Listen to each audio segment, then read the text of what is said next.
Hey, it is time for Daily Dose with Dr. Lazar. I need a favor. I'm testing out a new microphone. We're going to talk about pediatric migraines today. If you could, though, just give me a thumbs up if you can hear this. I've gotten some feedback that some of the audio is messed up in a couple of the videos. So if you can hear this, make sure you let me know this.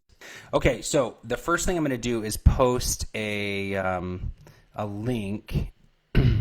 Hey, Dawn, thank you for joining. Can you tell me if you can hear me? Can you just give me a like or a thumbs up if you can hear the audio? I've been getting some feedback that the audio is a little bit sketchy on here. Okay, cool. Thank you very much.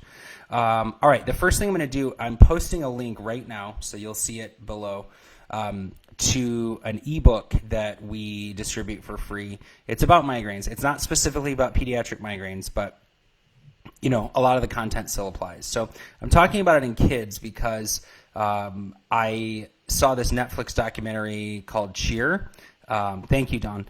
And it was about competitive cheerleaders. Well, I was a competitive cheerleader in college, and the injuries that were sustained there were insane. A lot of the flyers, as hard as we'd try and as much trouble as we'd get, some of them would fall. They'd hit their heads several times. A lot of us guys as bases, the flyers would come down and land on our heads.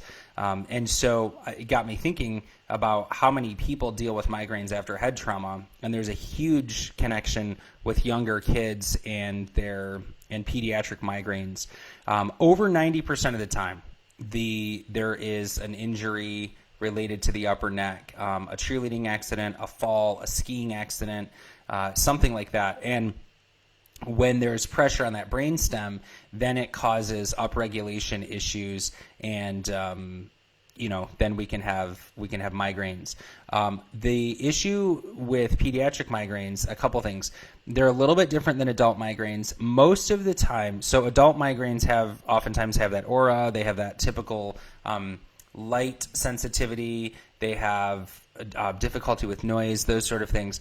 What's different about migraines in kids is that they oftentimes don't have it's not as pain driven as kids. A lot of times it's digestive in nature, where they'll have a lot of gut issues, diarrhea, vomiting, nausea. And so if your kid is having a lot of those symptoms, I would certainly bring them in and have them evaluated for, to see if there's brainstem pressure. The problem with the current way of handling the migraines in kids and adults is you're given a couple options. They say avoid your triggers, but if your trigger is light and work and smells and certain foods, you can't really go through your life avoiding all that stuff. You can certainly try, but there's one of the treatment methods, just avoid all those triggers. Another treatment method is medication, right? But that's going to have other side effects. It's not going to correct the cause of the problem, because you don't have a migraine because of an Imitrex deficiency, right? Your kid doesn't have a migraine because of pain medicine insufficiency. And so that can certainly cover up the symptoms, but it's not going to correct the problem. And then there are the side effects of the medication. As they get older, they can get hooked on opioids, and it's kind of a scary thought when we call it what it is. And then the other option is, there are things that you can do like magnesium. There are essential oils you can use. You can use lavender, peppermint, just to name a couple. So there are a lot of things you can do to help mitigate those symptoms. That's not really what we're about, though. We want to make sure that whatever's causing the problem is what gets addressed. If there's a leak on your kitchen floor and you're constantly looking for better ways to mop it up, the people who are going to win that game are the ones that will hire somebody to go on the roof, rip the shingles off, retar the roof, put the shingles back down, and actually fix what was causing that leak. And we suggest that you do that for migraines as well. But pediatric migraines, they're a thing. We have a phenomenal success rate, 94% success rate. And the 6% that we weren't able to help did not stick with the success program that we had them on. So we can't say that it wouldn't have helped them. It just didn't work out that way. So I've posted an ebook link on there that I wrote. Please, download that. It's free. Use those resources. And what I'll tell you too is keep track of, journal what's happening. If you're noticing symptoms, there's a timeline of a migraine attack. You can have the prodrome, which is like the pre-headache. That can last from a few hours to days, where there's just irritability, depression, yawning. The kids will have to pee more, food cravings. There can be, as they get older, sensitivity to light and sound, problems concentrating, fatigue and muscle stiffness, difficulty speaking or reading, nausea, difficulty sleeping. That can be early, like hours to days before. Then if it's classic migraines in adults or children, there can be an aura where there's this sense of, oh, it's coming. I can feel the storm coming. That can last from 5 to 60 minutes. There can be visual disturbances, temporary loss of sight completely, where they just, can't see. And then there can be numbness or tingling in different parts of the body. If that's happening, there's a pretty good chance that these are migraines that your child's dealing with. And then the headache itself can last from 4 to 72 hours. So, I've had patients that have had a migraine that's lasted 9 months, a migraine that's lasted 10 years.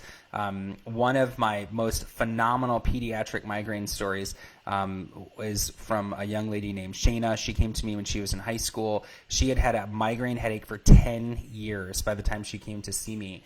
After her first adjustment, her migraine went away for 3 days for the first time. It was a life-changing experience. She since got back into high school, graduated high school, went to college, went to chiropractic school, and is now a practicing chiropractor out in California. That was one of the most amazing experiences. But Shayna was having trouble like this. The headache itself can last for 4 to 72 hours. Hers lasted 10 years, but typically it would be less time. That throbbing, drilling, that ice pick in the head that people talk about, still nausea, still vomiting, insomnia, congestion, anxiety, depression. It's like this whole mix of things. And then, of course, a lot of times there's loss of smell, sound, sight. Those senses will change. But there's a lot of neck pain and stiffness oftentimes. And sometimes that's what brings people in to see us, because we do upper cervical work. It's not even the headache necessarily. We had a guy tell us this week, I get migraines every day, but that's probably not something you can help with. We were like, what are you talking about? We can help with that. Then after the migraine, there's something called the postdrome, or the post-migraine hangover, that people will talk about, where there's just a total inability to concentrate, fatigue, depressed mood. Sometimes people can have this euphoric kind of floaty mood. That's not quite as common, but the biggest thing is the inability to concentrate and the lack of comprehension. It's this like brain fog that happens. So that's what's going on with pediatric migraines. The same applies to migraines in adults. It's just that a lot of people think their kids can't be getting migraines because they're not old enough. I assure you, your kid can be getting migraines. If there have been a lot of sports injuries, regardless of whether you think there are migraines or not, you should have your kiddos checked anyway. It's always better to help a kid stay healthy than it is to patch up a broken adult. If you have any questions or comments, please leave those below. I'll do my best to answer those. We take Sundays off, but I'll be back on Monday for another Daily Dose with Dr. Lazar. Thanks so much for being here. Have a